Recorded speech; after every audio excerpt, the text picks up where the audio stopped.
Assalamualaikum guys. Today our topic of discussion is demand for labor by monopolist firm. तो हम सबसे पहले ये डिस्कस करेंगे कि मोनोपलिस्ट फर्म होती क्या है। मोनोपलिस्ट फर्म या मोनोपली एक ऐसी मार्केट कंडीशन है जिसमें सिर्फ एक ही सेलर होता है।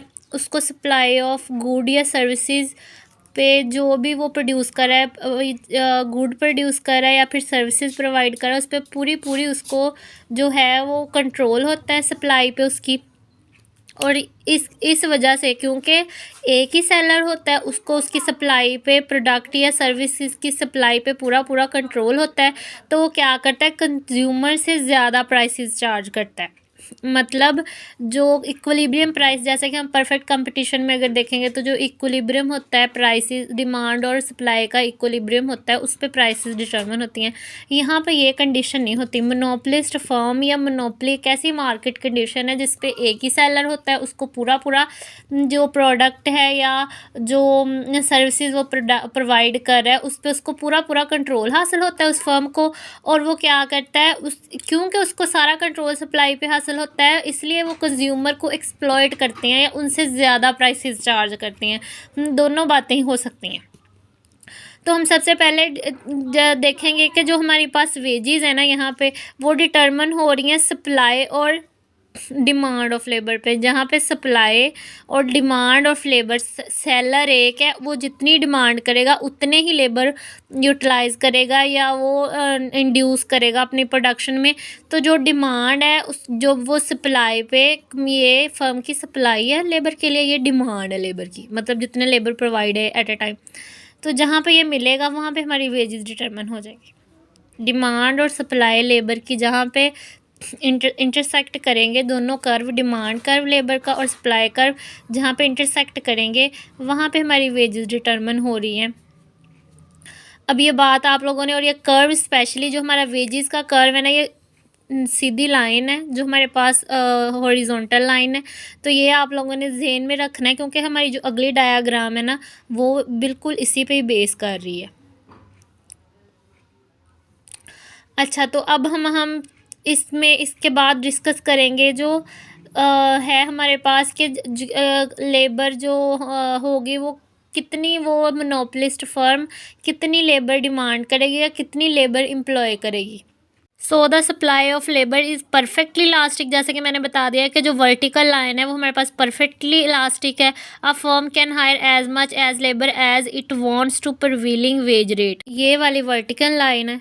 तो हमारे पास जो डिमांड है ना वो परफेक्टली इलास्टिक है। यहाँ पे हम लोग लेबर ले रहे हैं एक्स एक्सिस पर, वाई एक्सिस पर हमारे पास वेजेस है। तो जो वेज है ना हमारे पास वर्टिकल है, तो हम जितने चाहें इतनी प्रिवेलिंग वेज रेट पे जितने चाहें यहाँ पे लेबर, यहाँ पे अगर जैसे कि मैं अब बना दूँ एक, तो यहाँ पे चाहे हम L1 भी लेबर ले सकते हैं, हम यहाँ पे चाहें तो L2 भी लेबर ले सकते हैं, हम चाहें तो L3 भी लेबर ले सकते हैं। ये हमारी अपनी डिमांड पे है या फर्म की डिमांड पे है कि वो कितने लेबर जो है वो यूटिलाइज़ करेगा। और ये वेज रेट है ना वो जो सेम ही रहेगा। Discuss the VMPL, which is simply the valuation of labor's marginal physical product। Labour marginal की फिजिकल जो प्रोडक्ट है उसको हम VMPL का नाम देते हैं। अगर आप लोगों ने ये कंसेप्ट ज़्यादा डिटेल से जाने हैं तो आप लोग मेरी पिछली वीडियो देख सकते हैं जिसमें हम लोग demand of labour in perfect competition, उसमें VMPL और MRPL मैंने डिटेल से बता दी हैं, एक्सप्लेन कर दी हैं।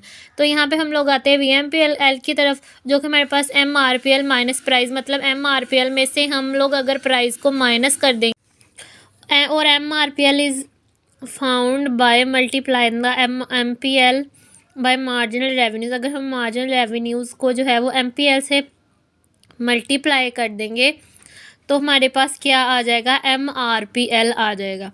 This is because under the monopoly price is greater than the marginal revenues. जैसा कि हम पहले बात कर चुके हैं कि मोनोपली है तो वो जो फर्म है ना, क्योंकि उसको जो सप्लाई है प्रोडक्ट की या सर्विसेज की उस पर पूरा पूरा कंट्रोल है, तो वो प्राइसेस क्या उसने लिखा हुआ है, is greater than marginal revenue, मतलब प्राइसेस वो ज़्यादा चार्ज कर रहे हैं अपने मार्जिनल रेवेन्यू से। In the figure the MRPL curve again shows the demand for labour. MRPL curve जो है ना वो हमारे पास डिमांड फॉर लेबर को शो कर रहा है। This firm like previous case will employ labor until MRPL is equal to MFC physical product के जब तक हमारा जो MRPL है वो वेज रेट के इक्वल ना हो जाए हम लोग उतने लेबर जो है ना वो एम्प्लॉय कर सकते हैं या एम्प्लॉय करेंगे जो फर्म है। यहाँ पे हमारे पास अगेन डायग्राम आ गया है। हमारे पास वाई एक्सिस पे वेजेस है और एक्स एक्सिस पे लेबर है अगेन। और वेज रेट जैसा कि मैंने आपको बता दिया कि जो है हमारे पास एक वर्टिकल लाइन है जो कि कांस्टेंट है और इस पे चाहे हम लोग जितने जो हमारे इसके साथ हमारे पास जो डिमांड फॉर लेबर है परफेक्ट इलास्टिक है। हम जितने चाहे लेबर जो है ना वो एम्प्लॉय कर सकते हैं जैसे कि पहले बात हो चुकी है। तो हम लोग चलते हैं कि यहाँ पे हमारे पास सप्लाई है लेबर की और यहाँ पे डिमांड है। तो जहाँ पे ये इंटरसेक्ट करेंगे वो हमारे पास वेज रेट डिटरमिन हो गया कि ये वेज रेट रहेगा। अब हम लोग कितने या फर्म कितने जो है ना वो लेबर कितनी क्वांटिटी हायर करेगी ये देखते हैं। जैसा कि हमने पहले बात कर ली जहाँ पे हमारे पास वेज है ना वो MRPL को इक्वल हो जाएगी। वहाँ पे हम लोग फर्म जो है ना फर्म है उतने लेबर हायर करेगी। तो जो हमारे यहाँ पे हमारे पास जो वेज रेट है वो ये है और जो MRPL है जो कि again demand for labour he show कर रहा है फर्म की। तो वो जब MRPL जो है ना वो हमारी वेज रेट के इक्वल हो जाएगी तो हमारे पास ई स्टैटिक है ना जो यहाँ पे वो डिटरमिन हो गई है लेबर की क्वांटिटी L1। ठीक हो गया क्योंकि हमारे पास पहले हम लोगों ने पहले जो मैंने वीडियो बनाई उसमें हमने डिस्कस किया एक कि लेबर परफेक्ट कंपटीशन। लेकिन यहाँ पे हमारे पास क्या कंडीशन है कि जो हमारे पास मार्केट है ना वो मोनोपोलिस्ट है।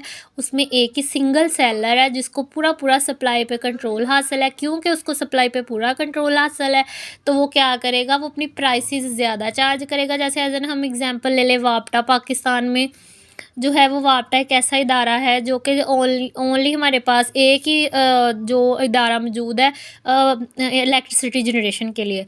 तो वो क्या करते हैं वो इलेक्ट्रिसिटी की जो क्योंकि वो एक ही इदारा है तो वो जितनी चाहे प्राइसेस हाई कर सकता है और जो कंज्यूमर है उसको क्योंकि उसकी मजबूरी है उसके पास और कोई है नहीं सेलर जिससे वो अपना बाय कर सके इलेक्ट्रिसिटी और ख़रीद सके। तो वो उसने क्या करना है उसने वापटा से ये इलेक्ट्रिसिटी जो है ना वो परचेज़ करनी है। तो चूँकि जो सिंगल सेलर है वापटा वाले वो क्या करेंगे वो मार्जिनल रेवेन्यू से ज़्यादा प्राइसेस हाई चार्ज करेंगे या कंज्यूमर को क्या करेंगे एक्सप्लॉइट करेंगे जो हैं उन प्राइसेस हाई चार्ज करेंगे। हम एज एन एग्जांपल ले लें कि अगर और भी बहुत से हमारे पास मोनोपोली की एग्जांपल्स हो सकती हैं। जैसे अगर कोई स्पेसिफ़िक रीजन है उसमें अगर कोई स्पेसिफ़िक प्रोडक्ट है या कोई ऐसा हम कह लें कि कंट्री है जिसमें कोई एक प्रोडक्ट है वो एक ही जगह पे प्रोड्यूस हो रही है तो वो उनके लिए वो मोनोपोली कंडीशन है क्योंकि वो सिंगल फर्म से वो चीज़ें ख़रीद रहे हैं। तो जो सिंगल फर्म होगी वो क्या करेगी वो प्राइसेस ज़्यादा चार्ज करती है मार्जिनल रेवेन्यू से वो मोनोपोलिस्ट ये कंडीशन होती है। अब हम आते हैं हमारे डायग्राम की तरफ। तो हमारे पास जो वेजेस है ना वो यहाँ पे डिटरमिन हो गई हैं और हम MRPL पे आ जाएंगे। जो MRPL हमारे पास लेबर की फ़िज़िकल प्रोडक्ट को प्रेजेंट करती है। तो हमारे पास इक्विलिब्रियम कहाँ होगा ईस्टेरिक पे हम L1 लेबर एम्प्लॉय करेंगे जहाँ पे हमारे MRPL और वेजेस ये MFC जो है वो लेबर के लिए वो यहाँ पे इंटरसेक्ट कर रही हैं एक हो रही हैं इक्वल हो रही हैं। तो हमारे पास लेबर वो है वो L1 यूटिलाइज़ होंगे।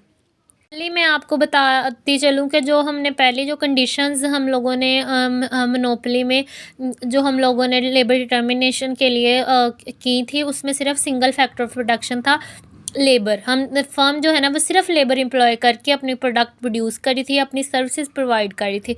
लेकिन यहाँ पे हम लोग अब देखेंगे demand for labour by a monopolist firm when several factor of production are employed। several factor of production में हम लोग लेबर के साथ कैपिटल भी एम्प्लॉय कर देंगे। तो यहाँ पे हमारे पास 3 कंडीशन बन जाएंगी सब्सटीट्यूशन इफेक्ट आ जाएगा प्रोडक्शन एंड स्केल इफेक्ट आ जाएगा और प्रॉफिट मैक्सिमाइजेशन इफेक्ट आ जाएगा। अब हम चलते हैं सब्स्टिट्यूशन इफेक्ट और प्रोडक्शन इफेक्ट और प्रॉफिट मैक्सिमाइजेशन इफेक्ट की तरफ। तो ये हमारे पास अगेन डायाग्राम है जहाँ पे हमारे पास MPL है, एक्स एक्सिस पे वेजीज हैं, और वाई एक्सिस पे MRPL है और वेजीज हैं, और एक्स एक्सिस पे हमारे पास लेबर है।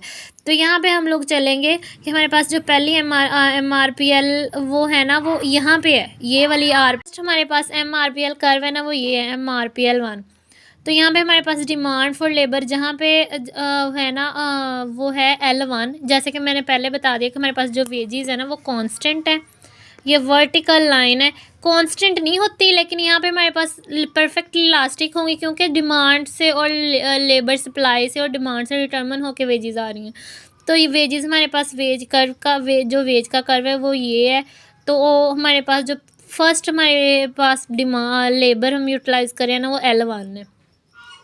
अब क्या हुआ, अब ये हुआ जो वेजेस है ना वो लो हो गई। हम लोग ये कह सकते हैं कि मार्केट में जो सप्लाई है ना लेबर की वो बढ़ गई है।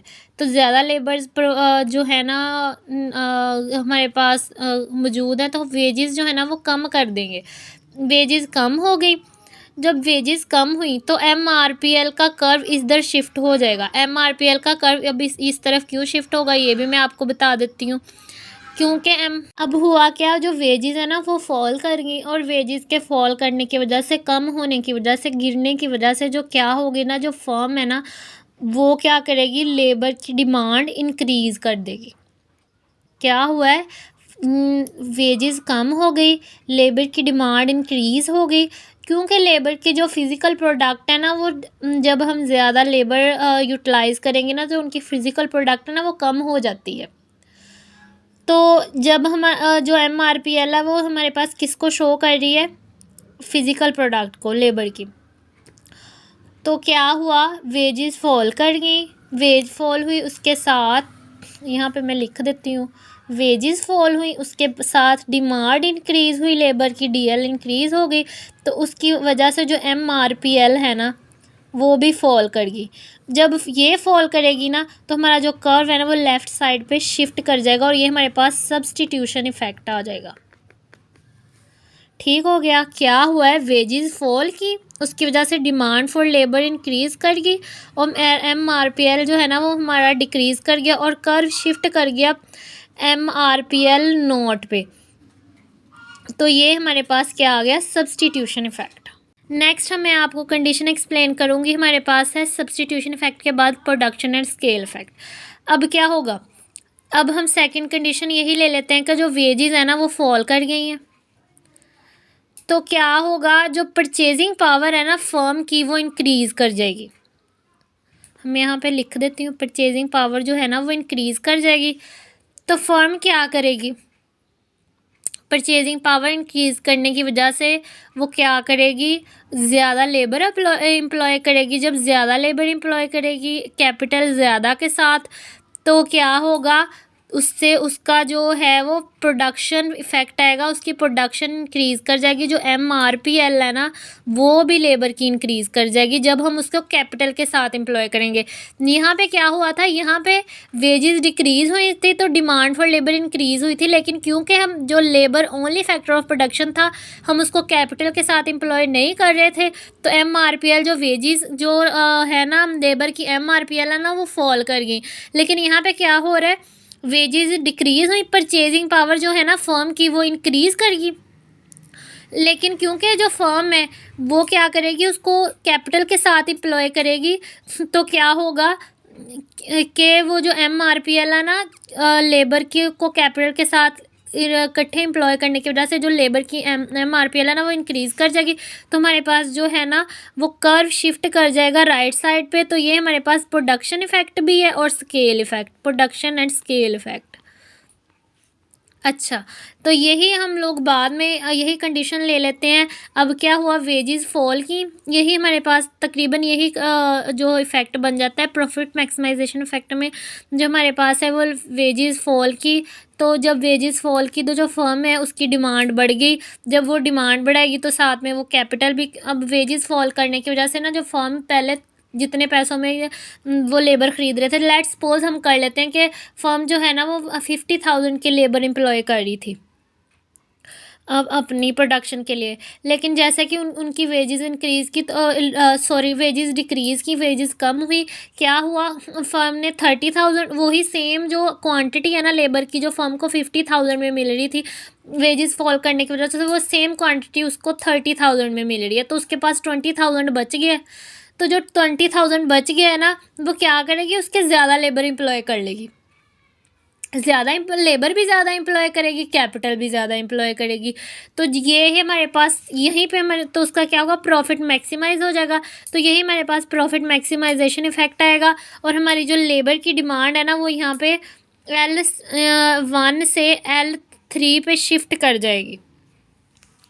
लेबर की डिमांड शिफ्ट हुई, यहाँ से यहाँ तक लेबर की डिमांड शिफ्ट हुई, तो उससे क्या हुआ, हमारे पास ये प्रॉफिट मैक्सिमाइजेशन इफेक्ट आ गया, हमारा MRPL भी इंक्रीज़ हो गया। अब इन्हीं दोनों को, जो पहले हमारे पास लेबर की डिमांड L1 थी, ये थी, उसके बाद हमारे पास लेबर की डिमांड L2 थी, ये थी। जब हम इन दोनों पॉइंट्स को हम लोगों ने मिलाया, तो हमारे पास ये कर्व बन गया DL, डिमांड फॉर लेबर का। तीनों मैंने आप लोगों को जो इफ़ेक्ट्स हैं वेजेस के डिक्रीज़ करने की वजह से, मोनोपोलिस्ट फर्म में जो कि सिंगल सेलर है और उसको पूरा कंट्रोल हासिल है सप्लाई पे प्रोडक्ट की या सर्विसेज की, तो उसमें मैंने आपको तीनों इफ़ेक्ट बता दिए। सब्स्टिट्यूशन इफ़ेक्ट भी बता दिया कि जब वेजेस डिक्रीज़ करेंगी, पहले हमारे पास L1 थी, तो उसने क्या किया, वेजेस डिक्रीज़ हुई, सॉरी ये पॉइंट मैं भूल गई कि जब जो हमारे पास पहली वेजेस थी वो L1 थी, लेकिन सब्स्टिट्यूशन इफ़ेक्ट की वजह से डिमांड फॉर लेबर इंक्रीज़ हो गई। यहाँ पे देखें, डिमांड फॉर लेबर इंक्रीज़ हुई, वेजेस कम हुई, डिमांड फॉर लेबर इंक्रीज़ हो गई, तो हमारे पास L स्टैरिक, हमारे पास डिमांड फॉर लेबर आ गई L स्टैरिक, बढ़ गई। तो हमारे पास demand for labour L asterisk आ गई। तो ये हमारे पास सब्स्टिट्यूशन इफेक्ट आ गया, ज़्यादा लेबर एम्प्लॉय करने की वजह से MRPL डिक्रीज़ कर जाती है, उनकी फिजिकल प्रोडक्ट डिक्रीज़ कर जाते, तो ये कर्व इधर शिफ्ट हो जाएगा, MRPL इधर शिफ्ट हो जाएगा।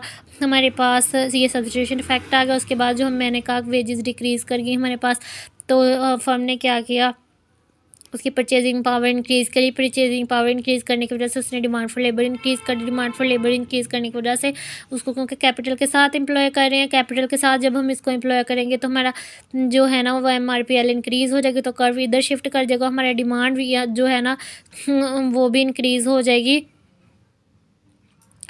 तो वो हमारे पास अगेन आगे डील L3। और सेकंड थिंग हमारे पास ये है कि जो प्रॉफिट मैक्सिमाइजेशन इफेक्ट है वो भी यही बता रहा है कि जब हमारी जो वेजेस हैं वो डिक्रीज़ करेंगी, तो फर्म है ना वो ज़्यादा लेबर एम्प्लॉय करेगी उसके लिए, प्रोडक्शन के लिए, विद मोर कैपिटल, ज़्यादा लेबर ज़्यादा कैपिटल के साथ, तो ये उसका प्रॉफिट मैक्सिमाइज हो जाएगा, और जो MRPL है वो भी इंक्रीज़ कर जाएगी। और हमारे पास डिमांड फॉर लेबर 3 आ गई। अब हमने L1 को, जो पॉइंट यहाँ पे बन रहा था डिमांड फॉर लेबर का यहाँ पे, और डिमांड फॉर लेबर का यहाँ पे L3 पे, इन दोनों को मिलाया तो मेरे पास डिमांड फॉर लेबर आ गई।